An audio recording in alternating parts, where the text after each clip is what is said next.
नाज़रीन, खुदावंद यीशु मसीह नासरी के नाम में आप सबको सलाम। मैं आपका खादम, आपका host reverend doctor Robinson Askar ईमान का सफ़र प्रोग्राम लेके आज फिर आपके सामने हाज़िर हूँ। और मैं खुदावंद अपने खुदा का शुक्रगुज़ार हूँ जो हमारी ज़िंदगी में हमें बार बार ये मौके अता कर देता है कि हम ज़िंदगी के सफ़र में और ईमान की इन राहों पर चलते हुए उस जगह तक और उस मुकाम तक पहुँचे जहाँ खुदावंद हमारा खुदा हमें देखना चाहता है।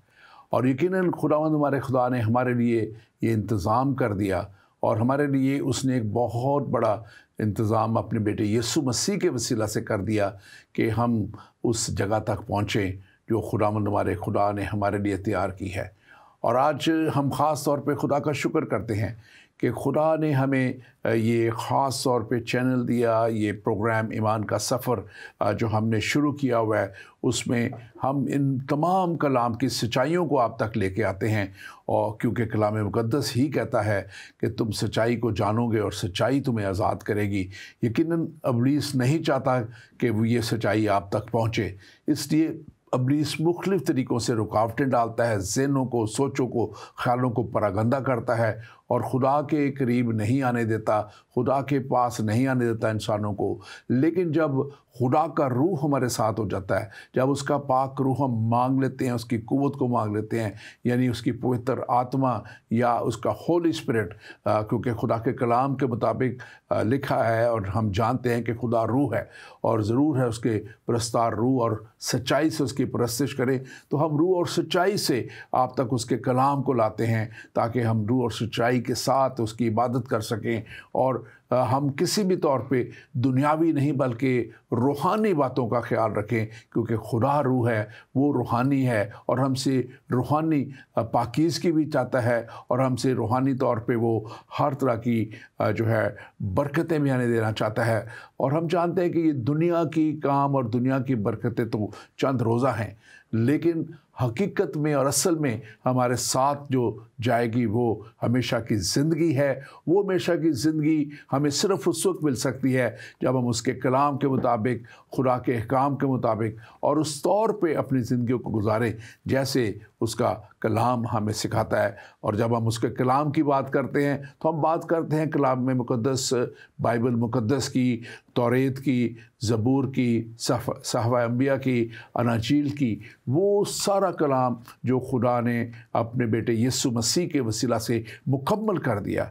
और जब वो मुकम्मल हो गया तो उसके बेटे यीशु ने सलीब पे कहा था कि तमाम हुआ, यानी कि मैंने सब कुछ मुकम्मल कर दिया और सब कुछ पूरा कर दिया। और अब हमें उसके आगे ना किसी और कलाम की ज़रूरत है, ना किसी तौर पे किसी की शख्स की ज़रूरत है, किसी नबी, किसी पैगंबर की ज़रूरत है, क्योंकि खुदा का बेटा इसलिए आया कि हम और आप ज़िंदगी पाएँ और कसरत की ज़िंदगी पाएँ। और आज हम इस कसरत की ज़िंदगी को आप तक ला रहे हैं। और आज का ये प्रोग्राम हमारा जो आजकल हमने स्टार्ट किया हुआ है, जो 10 अहकाम के ऊपर, जिसको हमने आपको बयान किया था कि ये उस वक्त जो शरीयत दी गई उसमें मॉरल लॉज थे जो हमें आज भी हम पे लागू हैं, क्योंकि ये मॉरल लॉज यानी कि जो हमारी अखलाकियात के ताल्लुक से हैं, जो हमारी पर्सनल ज़िंदगी के ताल्लुक से हैं, इसमें तो कोई तब्दीली नहीं है। लेकिन जो जुडिशल लॉज हैं, जो कानून है, वो हर मुल्क में जहाँ हम रहते हैं उस कानून उस मुल्क का चलता है और इसलिए हम जुडिशल लॉज हम पे उस वक्त के लागू नहीं हैं। और हम ये भी बात आप तक पहुँचाए हुए हैं कि जो जितने भी दूसरे सेरेमोनियल लॉज थे, ये 3 हिस्से बनते हैं इसके जो शरीयत दी गई, सेरेमोनियल लॉज, जुडिशल लॉज और मॉरल लॉज।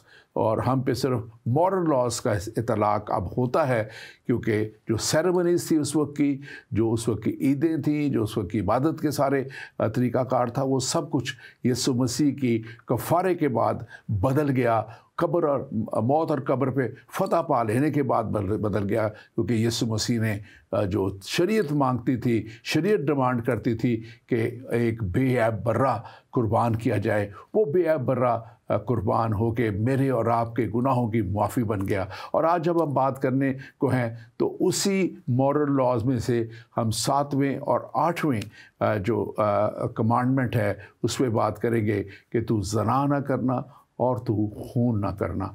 और हम इस पे बात करें, तू चोरी ना करना, तू ज़ना ना करना और तू चोरी ना करना, खून ना करना। गालबन ये हमारा छठा हुक्म था जो पिछली दफ़ा हमने किया था।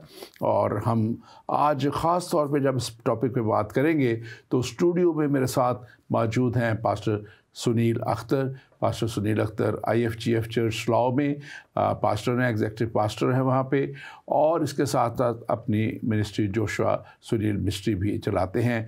बड़ी खूबसूरत वर्शिप ये और इनकी मिसेस पास्टर कैजिया सुनील जो है वो करते हैं। और हम खुदा का शुक्र करते हैं इनकी ज़िंदगियों के लिए। ये हमारे साथ पहले भी प्रोग्रामों में आ चुके हैं। आइए हम वेलकम करते हैं pastor Sunil. Welcome to the show. आपको वेलकम करते हैं। आप मज़ीद कुछ कहना चाहें अपने ताल्लुक़ से आप कह सकते हैं, और कुछ बात करना चाहें, और फिर आज के इस टॉपिक के ताल्लुक़ से ज़रूर अपना इब्तिदाइया बयान दीजिएगा। थैंक यू पास्टर जी, आपने यहाँ पर बुलाया। और हमेशा ये इज़्ज़त की बात है कि खुदावंद के कलाम के बारे में बात करें और इसमें से सीखें और सिखाएं। So it's a privilege and honour कि आपने बुलाया यहाँ पर।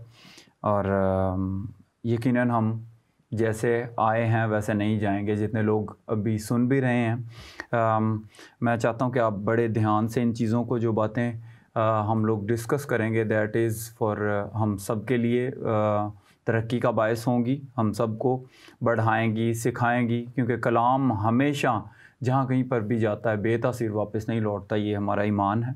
सो इसलिए आई बिलीव, मैं ईमान रखता हूँ कि आज हम खुदा उनके कलाम में से कुछ नया सीखेंगे। So thank you very much.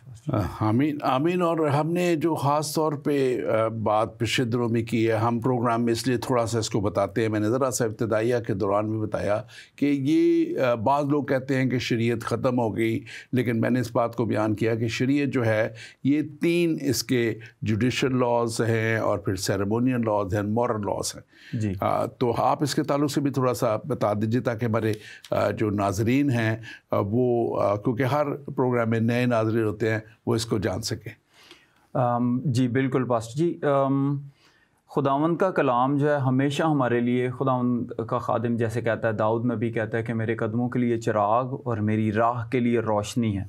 सो इस रोशनी को जहाँ कहीं हम पीछे करते हैं हमारे लिए प्रॉब्लम होती है। जैसे मैं लॉज़ के बारे में बताऊं, अगर बात करूं कि खुदावंद के कलाम में से हम जहाँ जहाँ देखते हैं कि उसके कानून, उसके लॉज़ को, अहकाम को पीछे किया गया या दरगुज़र किया गया है, इंसान को उसकी बड़ी भारी कीमत अदा करनी पड़ी है। हम डेविड के बारे में, दाऊद के बारे में जानते हैं। दाऊद से जब गलती हुई तो उसको उस चीज़ का पे करना पड़ा।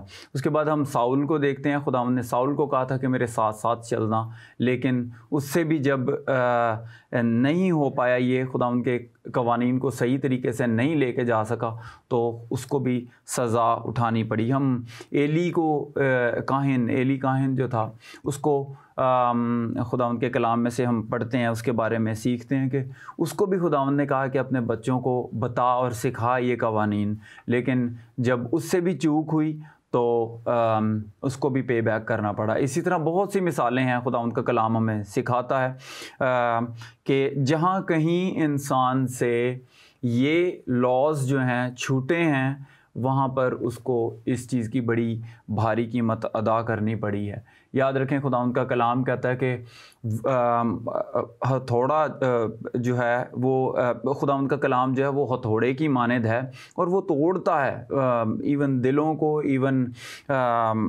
जो बड़ी पुराने किले हैं जिनको आम रूटीन में हम कहते हैं कि दे आर अनब्रेकेबल, खुदावंद का कलाम है जो उधर भी तासीर करता है, उनको भी तोड़ता है। लेकिन सीखने की बात यहाँ पर ये है कि हम अगर इन लॉज को, कवानीन को अच्छे तरीके से फुलफ़िल करेंगे, जैसे खुदावंद का कलाम हमें कहता है कि ये काम करो और ये ना करो। जोशुआ 1:8 में पहले बाब की 8वीं आयत में 7वीं से स्टार्ट करें तो वो कहता है कि ना तू मेरे कलाम से दाएं मुड़ना और ना तू मेरे कलाम से बाएं मुड़ना। सो हमें जो कहा गया है हमें सिर्फ उसके ऊपर फोकस करना है। शैतान जैसे बागे अदन में आया और उसने आके आहिस्ता आहिस्ता हवा के कानों में बताना शुरू किया, बात बात करनी शुरू की कि नहीं, हम दाएं भी जा सकते हैं, बाएं भी जा सकते हैं। पैराफ्रेज कर रहा हूँ मैं इस चीज़ को। इसी तरह हमें शैतान की बात नहीं सुननी, बल्कि जो खुदावंद ने लिख दिया, खुदावंद ने कहा है, उसकी बात सुननी है और हमें स्ट्रेट रहना है, सीधे रहना है, सीधे चलना है।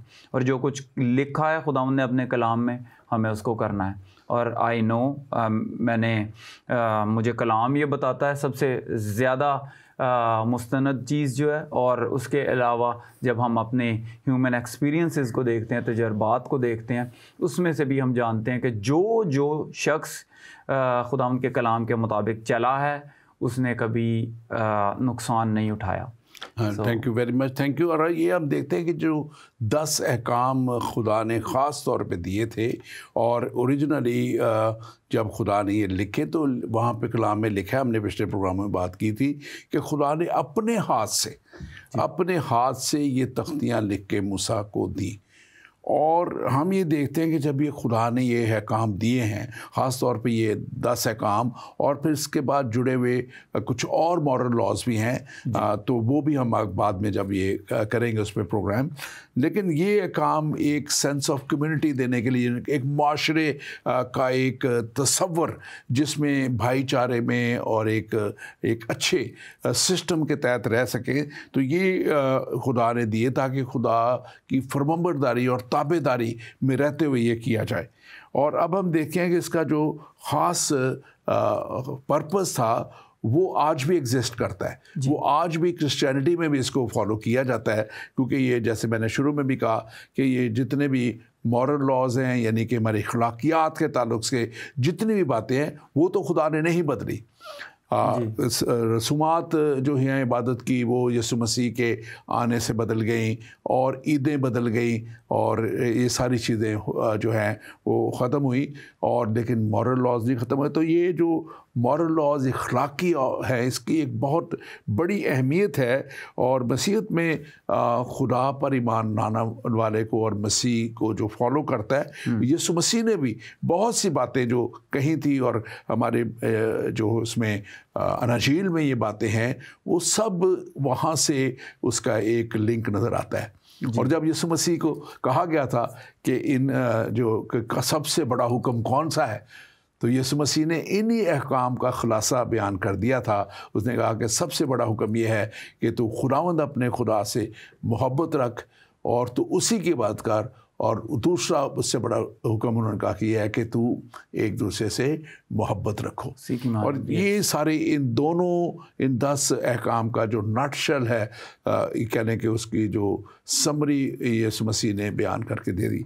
आप इसके ताल्लुक से ज़रूर मुझे बताएं कि आप क्या इसको कैसे समझते हैं। जी पास्टर जी, आई थिंक के खुदावंद कभी भी जब हमें कोई बात करने को कहते हैं, तो उसके पीछे एक विजडम होती है, उसके पीछे बड़ी ख़ास बातें होती हैं। अब खुदावंद ने हमें बताया, खुदावंद ने इस 7वें हुक्म में कहा कि डू नॉट कमिट अडल्ट्री, या जना ना करना। तो जना जो है वो एक्चुअली उस फैमिली के ऑपोजिट चलती है, या मुझे ऐसे कहना चाहिए कि किसी भी सिविलाइजेशन को कायम करने के लिए उसका जो सबसे पहली ईंट है वो है फैमिली। और फैमिली में मेल एंड फीमेल 2 रुकन हैं या 2 मेंबर्स होते हैं। और जब जो ज़नाकारी है, दैट इज़ एक्चुअली ये वो इसको हम कह सकते हैं कि ये वो दीमक है जो किसी भी फैमिली को खाना शुरू करे तो ये फैमिली को ख़त्म कर देती है। सो इसलिए खुदावंद ने हमें पहले इस हुक्म की बुनियाद पे मना किया है इस काम से, ताकि क्योंकि खुदावंद का कलाम हमें बताता है कि खुदावंद का प्लान हमेशा एक फैमिली लाइफ को आगे बढ़ाना, या जैसे हम पढ़ते हैं जेनेसिस 1:28 में कि खुदावंद ने कहा था कि हैव डोमिनियन, जाओ और ज़मीन को मामूर और महकूम करो। सो दैट मीन्स खुदावंद ने जैसे आदम और हवा को बनाया, खुदावंद ने इनको ये प्लान दिया था कि इस ज़मीन को मामूर और महकूम करना है, दैट मीन्स आपको इंक्रीज़ करना है। एज हस्बैंड वाइफ आपको फैमिली को लेके चलना है। सो ये जो एडल्ट्री है, ये एक ऐसा दीमक है जो एक फैमिली लाइफ के अगेंस्ट चलती है चीज़। सो खुदावंद का प्लान क्योंकि फैमिली लाइफ को बढ़ावा देना था या फैमिली लाइफ को आगे लेके जाना था, इसलिए खुदावंद ने पहले इसको रोक दिया, क्योंकि उनको पता था कि फैमिली लाइफ के लिए सबसे ज़्यादा परेशान कुन चीज़ जो है वो ये हो सकती है कि मेल जो है पार्टनर वो फीमेल पार्टनर के साथ धोखा कर रहा हो, या ट्रस्ट इश्यूज़ हो रहे हों, या चीटिंग का एलिमेंट आए। सो इसलिए आई बिलीव कि खुदावंद ने हमें इस चीज़ से दूर रहने के लिए कहा, क्योंकि इसके बगैर एक फैमिली लाइफ जो है वो अच्छे से गुजारना बड़ा मुश्किल है। हाँ, थैंक यू वेरी मच। और मैं अपने नाजरीन से कहूँगा कि आप ज़रूर आज की इस जो हमारा शो है, ट्रांसमिशन है, इसको शेयर कीजिएगा। ये प्रोग्राम हमारा ईमान का सफ़र ज़िंदगी टीवी पे और जो ज़िंदगी टीवी के ऐप है उस पर आता है, और इसके साथ साथ हमारे फेसबुक पेज ईमान के सफ़र पे और यूट्यूब पेज ईमान के सफ़र पे, पाक ज़िंदगी पेज पे, और इसी तरह होशाना.com पे हमने बहुत से चैनल्स जितने भी उर्दू के उनको इकट्ठा करके, जिसमें ज़िंदगी टीवी भी है वहाँ पे है। और फिर एशिया सैट 7 पे आप जो सैटेलाइट में जो बहुत से दूसरे ममालिक में, मिडल ईस्ट और बहुत से और ममालिक में लोग हैं, वो एशिया सैट 7 पे इसे देख सकते हैं। और इसके साथ साथ अगर आपका कोई भी सवाल है तो आप हमें एक ख़ास नंबर हमने व्हाट्सएप का रखा है, +1 585 542 5900। आप इस नंबर पे हमें लिख के भी अपना सवाल भेज सकते हैं, आप हमें कॉल भी कर सकते हैं। और स्काइप आईडी हमारी कॉल की ज़िंदगी टीवी है, आप ज़िंदगी टीवी की स्काइप आईडी ज़िंदगी टीवी पे आप हमें कॉल करके आपका कोई भी सवाल है हम उसको जवाब देने की पूरी कोशिश करेंगे। और मैं ख़ास तौर पे उन सब का भी शुक्रगुज़ार हूँ जो प्रोग्राम को शेयर करते हैं। हमारे बहुत से रेगुलर प्रोग्राम को देखने वाले, मैं अभी मिडल ईस्ट के टूर पे था और बहरीन और दुबई और सऊदी अरेबिया में, और बहुत से लोग मुझे वहाँ मिले कि हम तो आपको जानते हैं और हम तो प्रोग्राम आपका देखते हैं और बड़े शौक़ से देखते हैं। तो ये प्रोग्राम आप ज़रूर शेयर कीजिए। अगर आप मिडल ईस्ट में से कहीं देखते हैं, बहुत सी दूर दूर जगह पे लोग बैठे हैं जहाँ पे कलीसियाई नहीं हैं, या वो भी कलाम से और सीखना चाहते हैं और दूसरों तक भी पहुँचाना चाहते हैं, तो आप अपने ग्रुप्स में इसको शेयर कीजिए। आगे चलते हुए पास्टर सुनील, अब हमने जो 7वां और 8वां हुक्म है, 7वें से पहले हम ज़रा देखेंगे कि 6ठे को सिर्फ मैं टच करूँगा कि तू खून ना करना, और यहाँ पे ख़ास तौर 5वें में था तो अपने माँ बाप की इज़्ज़त करना, और उसके साथ एक वादा जो था कि तू है जो कि वो ताकि तेरी उम्र इस जो दुनिया में दराज हो। और ये जब हम 7वां हुक्म कहते हैं कि तू ज़ना ना करना, तो यहाँ पे हमें ख़ास तौर पे कुछ हवालाजात इसके ताल्लुक़ से मिलते हैं। मैं चाहूँगा कि आप उसको ज़रा ओपन कीजिएगा, देखिएगा कि ये 7वां हुक्म जो है ये ख़ास तौर पे जब तक आप इसको देखते हैं, ये हमें शादी और शादीशुदा ज़िंदगी और ब्याह की कदर बताता है जी। कि इससे ब्याह से बाहर कोई भी अगर काम है, कोई भी दूसरे शख्स के बदन को अगर टच इस तरह गलत नीयत से या बदी करता है तो वो बेहुरमत करने का लफ्ज़ वहाँ पे लिखा है, बेहुरमत करता है। तो आप ज़रा हमें बताइएगा कि क्या कलाम क्या कहता है इसके ताल्लुक़ से। पास्टर जी, कलाम बहुत वाज़ेह है इस बारे में। मेरे साथ अगर जितने लोग देख रहे हैं, अखबार की किताब 20 बाब और उसकी 10वीं आयत में मैं आपके साथ शेयर करता हूँ इसको, और लिखा है कि और जो शख्स दूसरे की बीवी से यानी अपने हमसाया की बीवी से ज़ना करे, वो ज़ानी और ज़ानिया दोनों ज़रूर जान से मार दिए जाएं, ज़रूर जान से मार दिए जाएं।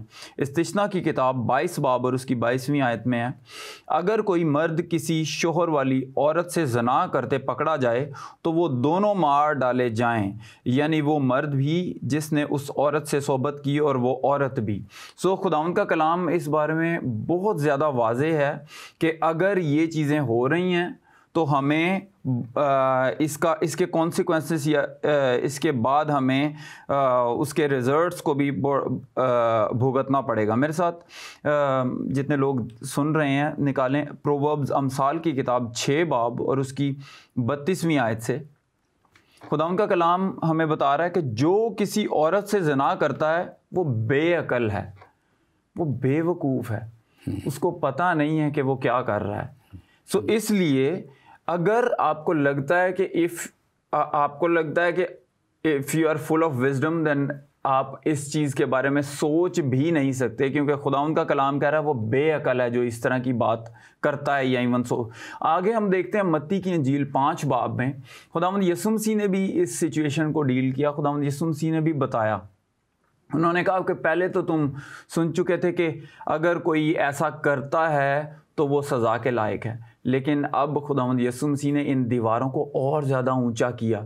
खुदावंद यीशु मसीह ने इस चीज़ को और ज़्यादा सिक्योर कर दिया है, और खुदावंद ने कहा अगर तूने दिल में भी सोचा भी है इस बारे में, तुझे यू स्टिल हैव टू पे फॉर दैट, आपको फिर भी इस चीज़ का पे बैक करना पड़ेगा। मैं आपके सामने एक हवाला लेके आना चाहता हूँ, ज़बूर 51 ज़बूर। ये वो ज़बूर है जब दाऊद और बैतशेबा, आप इसके बारे में पढ़ते भी हैं कि ये जब दाऊद से ये गलती हुई तो दाऊद को इसके बारे में, दाऊद ने बहुत दुआ की, बहुत ज़्यादा माफ़ी मांगी, लेकिन खुदावंद ने कहा कि ये बच्चा जो है, ये जो इस एडल्ट्री का रिज़ल्ट है, मैं इसको अलाउ नहीं करूँगा इस दुनिया में।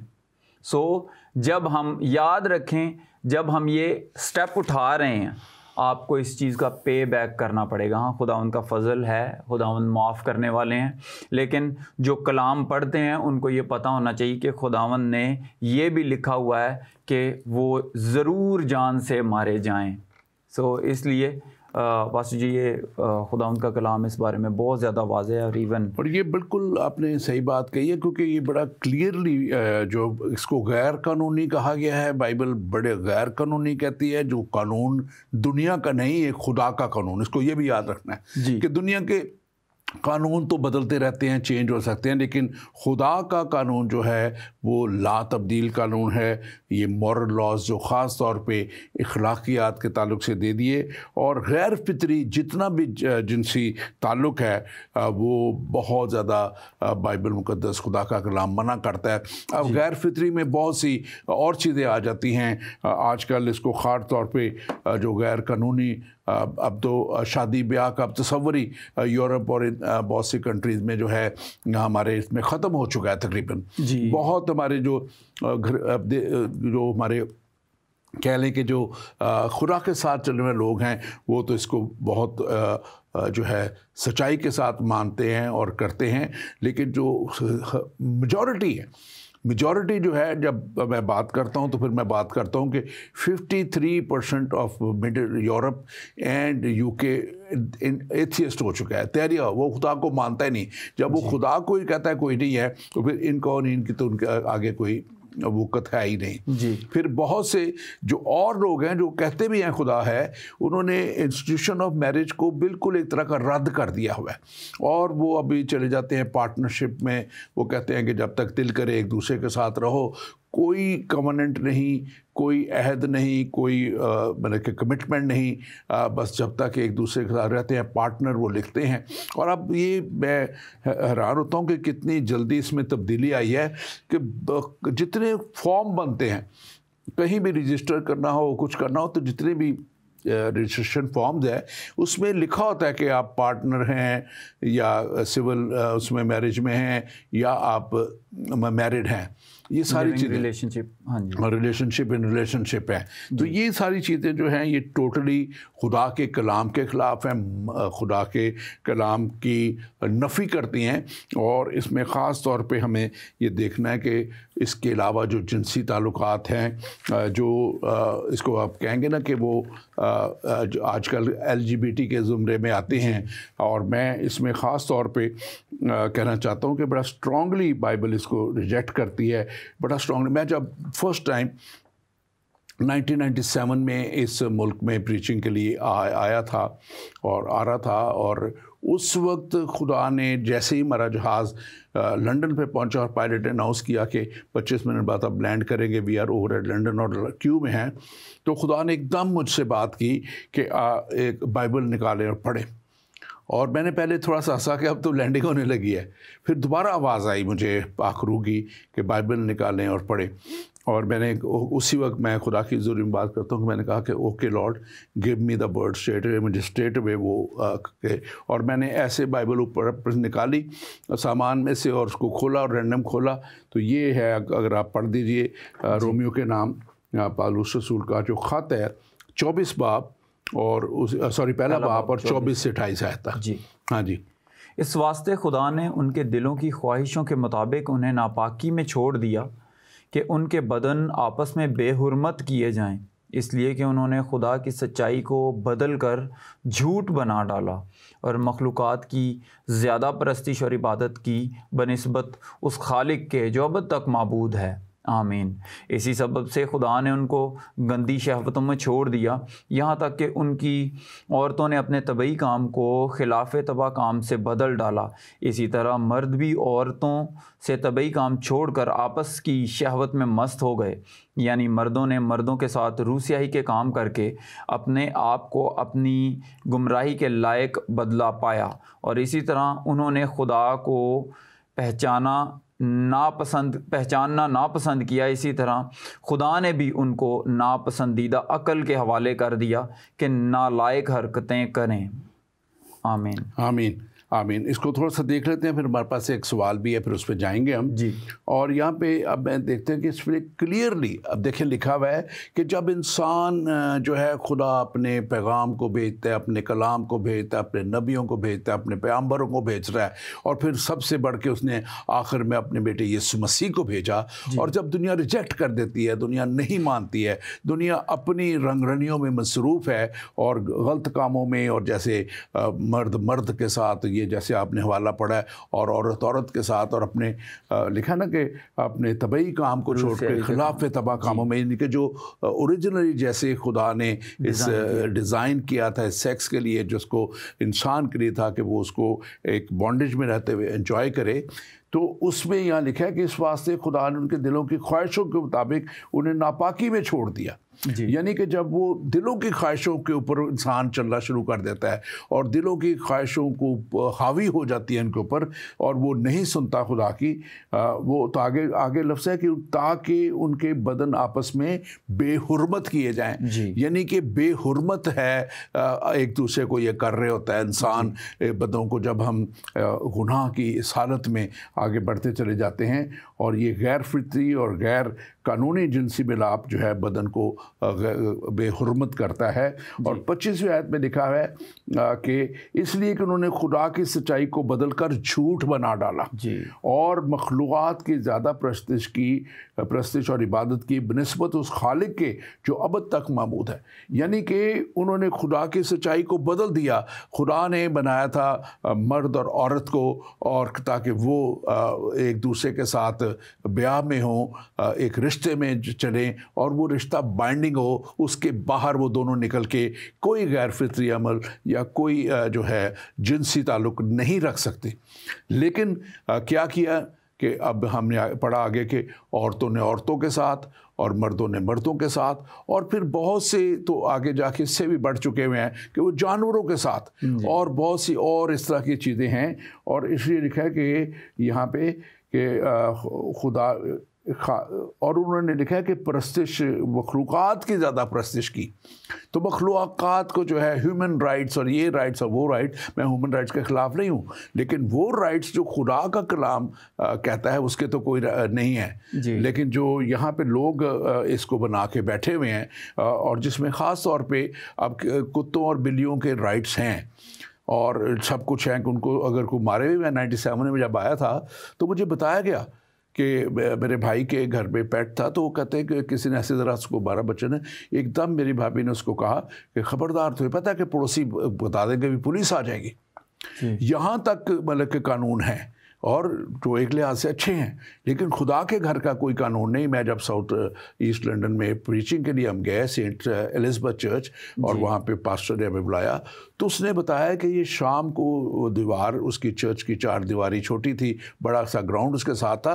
कहता है कि जो लॉन होता है चर्च का, तो उसमें कहते हैं कि शाम के वक्त में लड़के लड़कियाँ कूद के अंदर आ जाते हैं और सारी बदी वहाँ कर रहे होते हैं।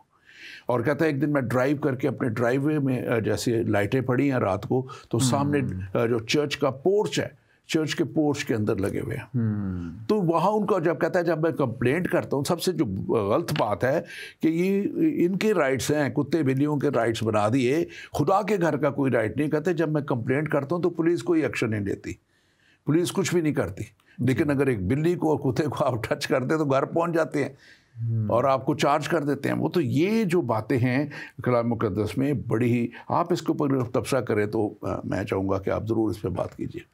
आई थिंक पास्टर जी आपने बिल्कुल ठीक बात कही है कि हमें इन पॉलिटिकली स्पीकिंग इन इश्यूज़ को हमें इनकाउंटर भी करना है, इन इश्यूज़ को उठाना भी है, रेज़ भी करना है। खुदावंद का प्लान जो था वो खुदावंद ने जेनेसिस 1:8 में बता दिया था कि मैं चाहता हूँ कि एक आदम हो और एक हवा हो, और उसके बाद, और इसके अंदर मेन चीज़ जो इम्पॉर्टेंट चीज़ ये है, बागे अदन, ईडन का मतलब है प्रेजेंस, वो मिले खुदावंद की प्रेजेंस में थे। ये प्रेजेंस, या जिसको अभी आपने अहद कहा है, अभी आप जब बात कर रहे थे आपने कहा कि अहद होता है मियाँ और बीवी के दरमियान या हस्बैंड वाइफ के दरमियान। सो ये अहद जो है इसके अगेंस्ट है शैतान, और इब्लीस जो है वो ये चाहता नहीं है। दैट्स वाई अभी आपने एक लफ्ज़ यूज़ किया, लिविंग रिलेशनशिप्स। लिविंग रिलेशनशिप्स शैतान ने इंट्रोड्यूस इसलिए करवाया था क्योंकि इसमें खुदावंद का हिस्सा नहीं है, खुदावंद इस कॉम्पोनेंट में है नहीं। क्योंकि जब क्रिश्चियन मैरिज होती है तो उसमें खुदावंद की वजह से कई ऊंची नीची चीज़ें होने के बावजूद खुदावंद उसको होल्ड करके रखते हैं और उसको गिरने नहीं देते उस मैरिज को। क्यों? क्योंकि ये खुदावंद का बेसिक प्लान था सिविलाइजेशन को आगे बढ़ाने का। अब जब हम इसके अगेंस्ट चलते हैं, जैसे आपने अभी कहा पार्टनरशिप में रहना शुरू कर दिया यहाँ पे मोस्ट ऑफ द पीपल, अब उसमें ये होता है कि लड़का और लड़की किसी भी बॉन्डेज में नहीं है, और ना बॉन्डेज होने की वजह से वो किसी भी वक्त स्प्लिट कर सकते हैं। कोई किसी को कुछ अच्छा नहीं लगा, किसी को उसका रवैया अच्छा नहीं लगा या रहने सहने का तरीका नहीं, तो वो कभी भी स्प्लिट कर लेते हैं। उस स्प्लिट करने के दौरान अगर कोई फीमेल प्रेग्नेंट है तो उसके आगे से 2 डेंजरस रास्ते निकलते हैं उसके लिए। एक तो ये कि वो बेबी को अबॉर्ट करे, जो कि खुदावंद के कलाम के मुताबिक कत्ल के ज़ुमरे में आता है, और दूसरा ये कि उसको बॉर्न करे, उसको दुनिया में लाए और उसके बाद छोड़ दे उसको। ये इवन उससे भी ज़्यादा डेंजरस है, क्योंकि ये जो बच्चा रेज अप होगा, बढ़ेगा, इसका ना बाप होगा और ना इसकी माँ होगी। और माँ बाप के बगैर जो बच्चे बढ़ते हैं they are more prone to the crimes. ये वो लोग हैं जो मैं स्टडीज़ पढ़ रहा था इनके बारे में, वो बच्चे जो फादरलेस सोसाइटी के बारे में पढ़ रहा था, और वो कह रहे थे कि 80% जो लोग प्रिजन में हैं वो लोग ऐसे हैं जिनका बाप नहीं था। So fatherless society is not the plan of God. और मैरिज या ये जो आई वुड से जो एडल्ट्री है, ये एक्चुअली फादरहुड के अगेंस्ट है, और मैरिज के आई वुड से, क्योंकि मैरिज जो है ये बेसिक या बुनियादी ईंट का काम करती है किसी भी सिविलाइजेशन में। बिल्कुल बिल्कुल। और आपने भी एक बात कही कि खुदा ने आदम के लिए एक हवा के 4 हवा बनाए थे, एक ही बनाई थी, एक हवा। तो खुदा का प्लान जो है वो एक शख्स के लिए, एक आदमी के लिए, एक ही बीवी का है जी। खुदा का प्लान कभी नहीं। बहुत से लोगों ने है, कोई सवाल कर सकता है कि जी वो ये नबी था, वो था, तो वो सब खुदा के इरादा और खुदा के प्लान के बाहर गए, जिनकी उनको बाद में सजाएं भी किसी ना किसी तरह मिली। और एक सवाल भी इसी ताल्लुक से तक है, बात हम कर लेते हैं, उस पर फिर आगे बढ़ते हैं। पादी साहब सलाम, मेरा सवाल ये है कि अगरचे बहुत से लोग इस बात से मुतफिक हैं कि शादी के बंधन में वफ़ादारी है, वफ़ादारी बहुत अहम है, लेकिन फिर भी आजकल ज़नाकारी की वजह से बहुत से घराने तबाह हो रहे हैं। इसकी वजह क्या है? तो आपने तो खुद ही जवाब दे दिया कि बहुत से घराने इसकी वजह से तबाह हो रहे हैं, मेरे भाई या बहन आप जो भी हैं। तो वो इसकी वजह जब ऐसा करेंगे तो फिर आगे आपने वजह बता दी कि घर तबाह हो जाते हैं घराने। तबाही में तो इंसान खुद अपने आप को धकेल देता है ना जब वो इस तरह के काम करता है। आपने खुद ये बात कही है और मैं आपसे मुत्तफिक हूँ कि ये जो हैं घराने तबाह हो जाते हैं, इसलिए तबाह हो जाते हैं, इसकी वजह क्या है कि वो खुदा के कलाम से बाहर निकल गए, वो खुदा के अहकाम से, कानून से बाहर निकल गए। और उन्होंने खुदा की लिखा है कि आगे मैं पढ़ देता हूँ, इसको ही आपका सवाल का जवाब इसमें मिलेगा जब हम 27वीं आयत की तरफ जाते हैं। इसी तरह मर्द भी औरतों से तबाही काम को छोड़कर आपस की शहवत में मस्त हो गए। ये रोमियो पहला बाब 27वीं आयत जो मैंने हवाला पहले दिया था। यानी कि मर्दों ने मर्दों के साथ रूसियाई के काम करके अपने आप में गुमराही के लायक बदला पाया। गुमराही यानी गुम हो जाना, अपनी राह से भटक जाना, अपनी राह को भूल जाना, उस पर ना चलना। और जो अगली बात है वो मैं आपसे करूँगा कि वो जो आपके सवाल के जवाब इसमें मिल जाता है। और जिस तरह उन्होंने खुदा को पहचानना नापसंद किया। अब ये जो काम है कि वो ज़नाकारी के में चले जाते हैं बहुत से लोग, तो उन्होंने क्या कि वो करते हैं कि खुदा को पहचानना नापसंद किया। इसी तरह खुदा ने भी उनको नापसंदीदा अक्ल के हवाले कर दिया ताकि नालायक हरकतें करें। तो ये फिर वो नालायक हरकतें क्यों करते हैं? वो जो है वो नापसंदीदा अकल, यानी कि शैतान जो है, जो बागयदन से पीछे लगा हुआ है, इंस्टीट्यूशन ऑफ मैरिज के पीछे लगा हुआ है, उस घराने के ख़िलाफ़ लगा हुआ है, वहाँ से ही उसने घराने में इख्तलाफ डाला था और वो आज भी इख्तलाफ डालता है। और वो इख्तलाफ जब डालता है तो जाहिर है वो नहीं चाहता कि लोग खुदा की सच्चाई को जानें, खुदा के सच्चाई के मुताबिक ज़िंदगी गुजारें और हमेशा की ज़िंदगी को हासिल कर लें। वो नहीं चाहता कि इंसान हमेशा की ज़िंदगी में जाए, क्योंकि उसने ख़ुद तो हमेशा की हलाकत में जाना है। तो वो चाहता है कि मैं इंसान को भी गुमराह करके हमेशा की हलाकत में डालूँ। इसीलिए जैसे आपने कहा कि वो वफ़ादार बंधन में नहीं रहते, लेकिन ज़नाकारी की वजह से घराने तबाह हो रहे हैं। तो इसकी वजह यही है कि खुदा के कलाम से दूरी और खुदा के अहकाम से दूरी जो है अब यहाँ तक। आप अगर कुछ ऐड करना चाहें तो आप ज़रूर इसमें ऐड कीजिए। जी बस जी, बिल्कुल उन्होंने खुद ही आंसर इसका कर दिया। इसके लिए मैं सिर्फ ये कहूँगा कि अपने आप को जितना ज़्यादा कलाम में कवर करके रख सकें, जितना ज़्यादा अपने आप को, अपनी फैमिली को दुआया या ऐसी कंपनी में, क्योंकि बाइबल कहती है कि जो गलत कंपनी, गलत एसोसिएशन है, ये सोसाइटी है, वो अच्छी आदतों को भी बिगाड़ देती है। सो इसलिए ये एफ़र्ट जो है हमें करनी है। खुदावंद ने 10 अहकाम दिए थे, लेकिन खुदावंद ने ये स्लेट्स या प्लेट्स जो थी, ये खुदावंद ने बनी इसराइल को दी थी कि ये now you have to do them. So इसलिए ये अब हमारी रिस्पॉन्सिबिलिटी है।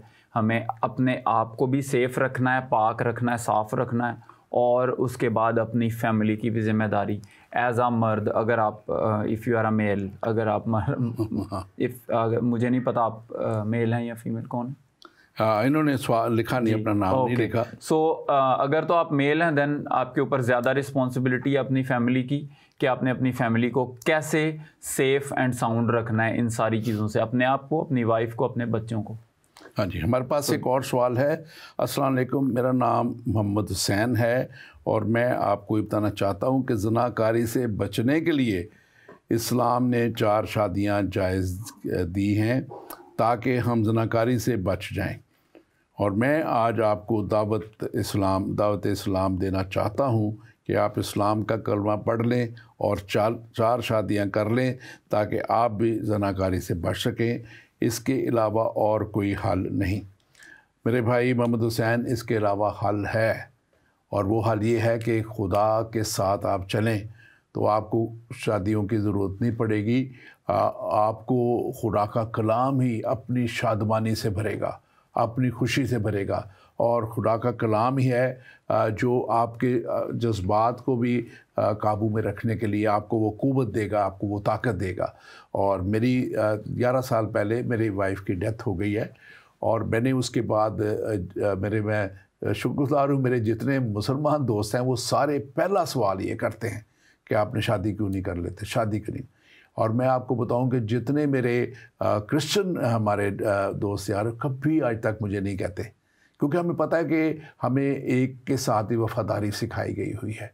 हमें कलाम ये सिखाता है कि जिस बंधन में हम बांध दिए गए, जो हमारे लिए बना दिया गया, वही हमारे लिए खुदा की तरफ से था और खुदा की तरफ से है, और हमें उस पे ही कनात करते हुए उस ज़ब्त को अपने ऊपर रखना है। ये बेज़ब्त होना जो होता है ना, वो बेलगाम घोड़े की तरह, वो इंसान नहीं होना चाहिए। इंसान को बेलगाम नहीं होना चाहिए, अपने ऊपर ज़ब्त करना है, अपने ऊपर जो है। और अगर हम खुदा के साथ चलते हैं, मैंने इस बात को आजमा के देखा है कि अगर खुदा की हुजूरी आपके साथ, अगर खुदा का रूह आपके साथ है, तो फिर आप बड़े आराम के साथ आप उसमें रह सकते हैं। आपको कोई मज़ीद शादी की ज़रूरत नहीं। आप तो 4 की बात कर रहे हैं और मज़ीद की भी ज़रूरत नहीं किसी तरह भी, अगर इन केस जैसे मेरे जैसे हालत भी इवन हो तो मैं आपसे भी कहना चाहता हूं कि आप इस तरफ से अपना जहन, आपने मुझे क्योंकि एक सजेशन दी है, एक सजेशन मैं भी आपको देता हूं।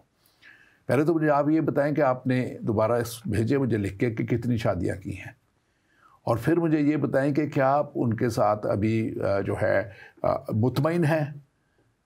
तो फिर मैं आपको अगला जवाब इसका दूंगा, या भी आपको दे देता हूँ कि अगर अभी भी मुतमईन नहीं है 4 भी करके, तो फिर वापस खुदा के पास आ जाए और खुदा से कहें कि वो आपकी ज़िंदगी में जो है वो सुकून दे, वो आपको क़ुव्वत दे जो खुदा का कलाम हमें सिखाता है। और हमारा खुदा का कलाम हमें बड़े वाज़ेह तौर पे कहता है, जैसे आपके कलाम में देखें एक फ़ोकस ही डिफरेंट है, इस्लाम में फ़ोकस ही डिफरेंट है।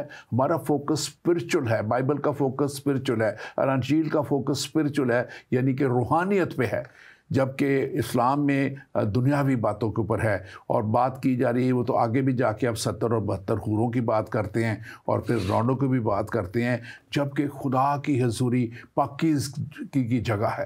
खुदा वो वहाँ पे है जहाँ पाकीज़गी है, वहाँ पे कोई ऐसी बात, और यीशु मसीह ने खुद फरमाया था कि क़यामत में कोई ब्याह शादी नहीं होगी, वहाँ ब्याह शादी और इस तरह की कोई बात नहीं होगी, बल्कि हम फरिश्तों की मानद और खुदा के साथ बैठने वाले लोग होंगे।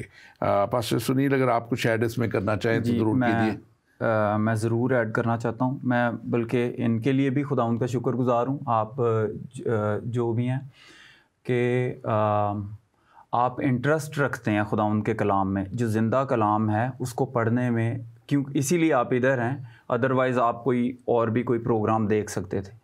सो इस इंटरेस्ट रखने के लिए भी मैं खुदावंद के पाक रूह का शुक्रगुज़ार हूँ। एक आयत आपके लिए मैं पढ़ना चाहता हूँ, रोमियो की किताब 8 बाब और उसकी 5वीं आयत है। क्योंकि जो जिस्मानी हैं वो जिस्मानी बातों के ख़्याल में रहते हैं, लेकिन जो रूहानी हैं वो रूहानी बातों के ख़्याल में रहते हैं। और जिस्मानी नीयत मौत है, मगर रूहानी नीयत ज़िंदगी और इत्मीनान है। सो मेडिकल, ये that is spiritual point of view. लेकिन दूसरी बात, अगर आप फ़िज़िकल पॉइंट ऑफ व्यू देखें तो मेडिकली स्पीकिंग एक औरत जो है वो एक मेल के लिए इनफ है, ठीक है। एंड अगर आप कहते हैं कि एक के लिए 4 होनी चाहिए, तो ये कॉन्सेप्ट जो है मेडिकल इसको एक्सेप्ट नहीं करता। क्यों? क्योंकि ये सब कुछ आपके माइंड की गेम है। अगर एक बंदा एक से सेटिस्फाई नहीं है तो वो 4 से भी सेटिस्फाई नहीं होगा। क्यों? क्योंकि आपने अपने माइंड को कंट्रोल करना है, आपने अपने माइंड को सीधी राह दिखानी है। आपका माइंड या अगर आपका दिल, क्योंकि कलाम के मुताबिक दिल बड़ा हीलाबाज है, और दिल तो आपको कहेगा ये भी कर ले, वो भी कर ले, और वो भी कर ले, और वो भी कर ले। लेकिन खुदावंद का कलाम कहता है उन जानवरों की तरह आपने नहीं होना जिनको लगामों के साथ कंट्रोल किया जाता है।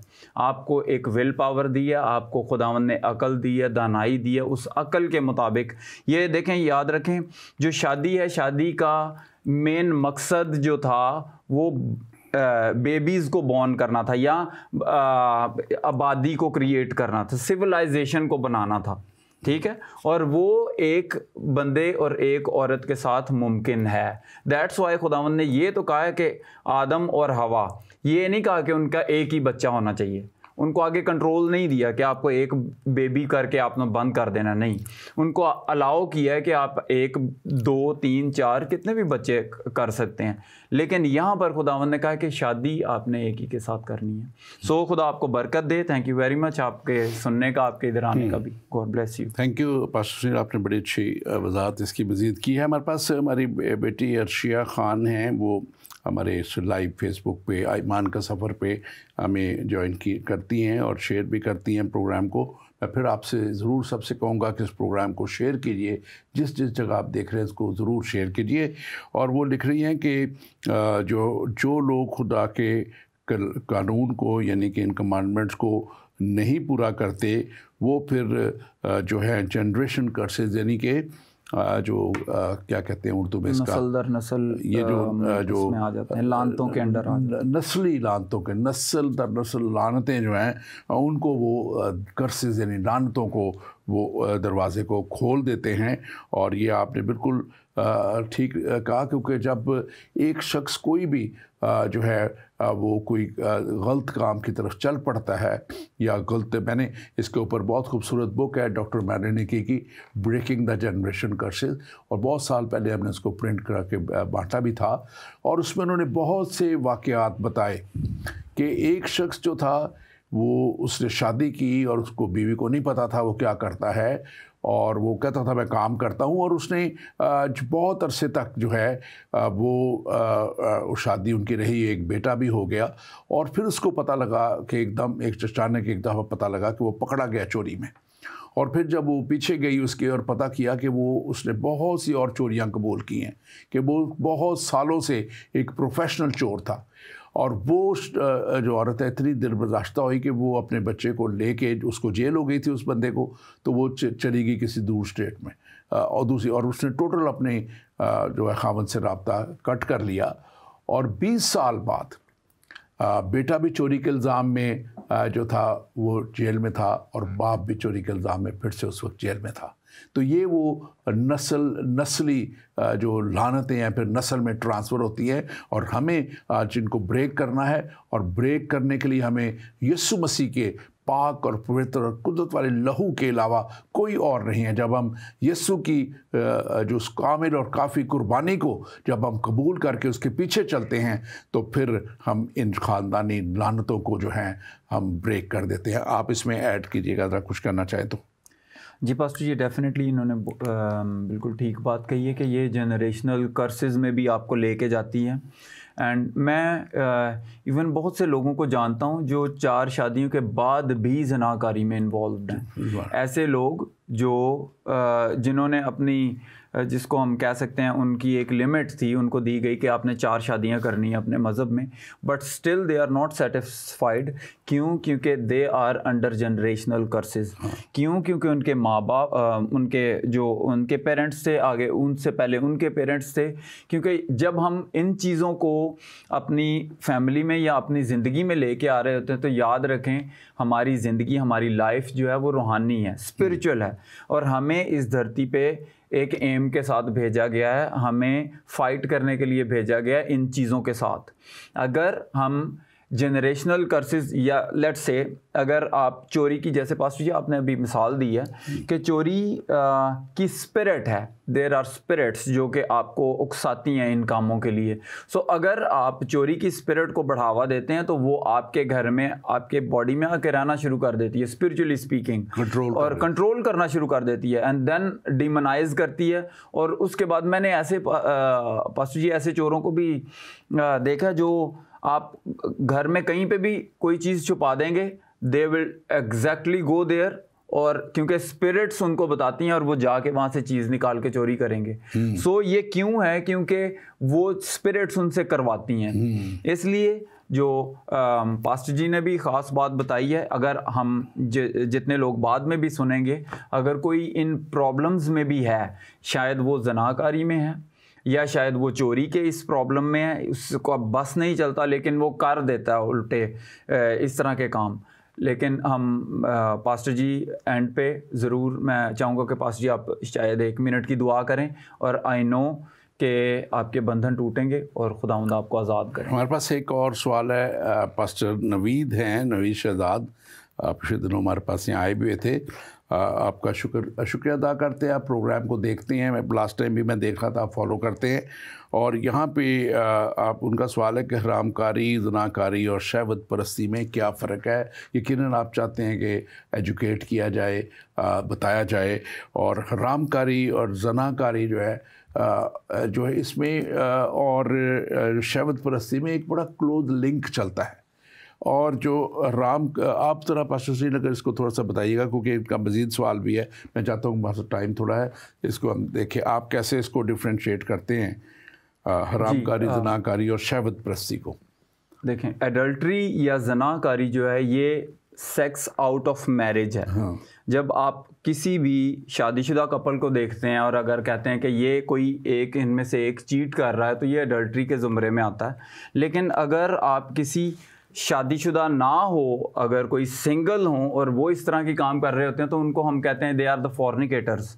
वो फॉर्निकेशन कर रहे हैं, वो जना में नहीं, काम वो गलत ही कर रहे हैं, लेकिन इनका ज़रा नाम उन्होंने डिफरेंट दे दिया क्योंकि they are the married ones. उनके पास होते हुए भी उनको खुदावंद ने मैरिज के कोवेनेंट में बांधा हुआ है और वो कोवेनेंट तोड़ के, और इवन जो सिंगल्स होते हैं वो भी एक्चुअली जो आने वाला कोवेनेंट होता है उसको ऑलरेडी तोड़ रहे होते हैं। So this is the difference as well. और उसके बाद आपने शहवत परस्ती की बात की है, वो उसमें वो ये चीज़ आ जाती है जैसे हम आजकल देख रहे हैं, गेज हैं, लेस्बियंस हैं, और अभी बल्कि LGBT, ये बहुत बड़ी लाइन है, इसके आगे 2-3 और भी अभी उन्होंने लगा दिए हैं, बहुत सारी बातें हो गई इसमें। और आई थिंक ये टोटल, पहले हम देखते थे male and female, yes pastor ji, हाँ जी। और अब हम आई थिंक इसको एक्सटेंडेड वर्जन देखते हैं इसका, और अब उन्होंने नियरली 20 से 22 तक के खींच के ले गए हैं।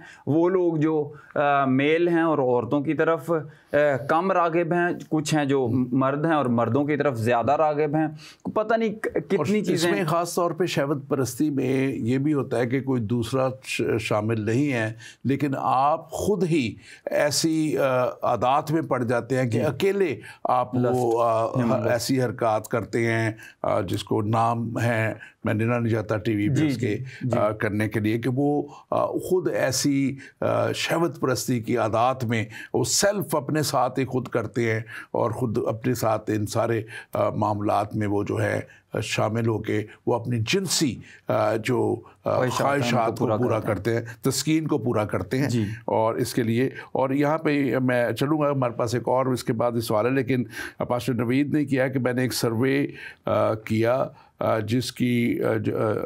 जिस्मानी ख्वाहिशात पर, जिसमें डेटाबेस में भयानक नताइज सामने आए। बहुत सी वजूहत थी, उनमें से थी जिनमें से क्रिश्चियन घरानों के अंदर ज़नाकारी जारी थी और बर्बादी की वजूहात सिर्फ जिनसी ख्वाहिश ही नहीं थी, सिर्फ जिनसी ख्वाहिश ही नहीं थी और नहीं थी, बल्कि इसको थोड़ा सा देखें, टाइम हमारे पास बहुत थोड़ा है। नवीद शहजाद साहब, पास्टर नवीद शहजाद, ये देखें, जहाँ तो आप बिल्कुल ठीक कह रहे हैं, खुदा से दूरी मसीहत में जो है, जो लोग मसीह का नाम लेके पैदा तो हो गए, लेकिन मसीहत में आप देखते हैं कि अगर हमने खुद, आपने शायद ये भी देखा होगा कि असल मसीही जो कलीसिया, ईमानदारों की जमात जो है वो कलीसिया है। अगर हम सिर्फ कहें कि जिनको नाम दे दिया गया और जो मुख्तलिफ मैंने तरह से मसीहत के नाम के नीचे तो हैं, लेकिन वो शराब नोशी भी करते हैं, वो बहुत से और नशे भी करते हैं, बहुत सी दुनियावी कामों में और हर तरह की रिश्वतसानी में और दूसरी चीज़ों में और गुनाह में पड़े हुए हैं, तो वो तो मसीही है ही नहीं। मसीही तो वो है जो क्राइस्ट लाइक, मसीही जो है वो क्राइस्ट लाइक होना मसीहत है, जो खुदा के कलाम के मुताबिक यीशु मसीह की मानद, जैसे कलाम में लिखा है कि इवन यीशु के शागिर्द कहते हैं कि जैसे मैं मसीह की मानद हूँ तुम भी मेरी मानद बनते चले जाओ। तो ये मैं कहूँगा कि ज़रूर, क्योंकि हम जिस माशरे में रहते हैं या जिस दुनिया में रहते हैं, हमारे माशरे की भी बात नहीं, ये दुनिया ने ही ये रंग ऐसा पकड़ लिया हुआ है। और आगे आपने कहा कि यहाँ पाकिस्तान के तराजे में तंगदस्ती और लड़ाई झगड़ा भी वजह है। और तंगदस्ती जो है, यस, वो प्रोस्टिट्यूशन की तरफ या दूसरी तरफ लेके जाती है, जिसमें आजकल मेल प्रोस्टिट्यूशन भी चली है और दूसरी भी है। लेकिन बात सिर्फ खुदा के कलाम से दूरी है। खुदा के कलाम के साथ चलने वाला मेहनत करेगा, मजदूरी करेगा, एक वक्त की रोटी खा लेगा, लेकिन वो गुनाह की तरफ राग़िब नहीं होगा। और खुदा उसका, जब वो खुदा के साथ चलता है तो कलाम कहता है कि खुदा प्रोवाइडिंग गॉड है। लेकिन अगर वो अपनी शराब नोशियों के लिए और दूसरी चीज़ों के लिए तंगदस्ती में हैं कि उन्होंने वो पूरा करना होता है, तो फिर कैसे इसको किया जा सके। हमारे पास एक और सवाल भी इधर आया हुआ है, मुझे भेजा गया है, मैं उसको भी जल्दी से देख रहा है। खुदा को ज़नाकारी से सख्त नफ़रत है। कदीम ज़माना में खुदा ने बनी इसराइल को ये हुक्म दिया कि वो ज़नाकारी करने वाले शख्स को मौत की सज़ा दें। अहबार 18 बाब 20, 21, 22 और 29 आयत।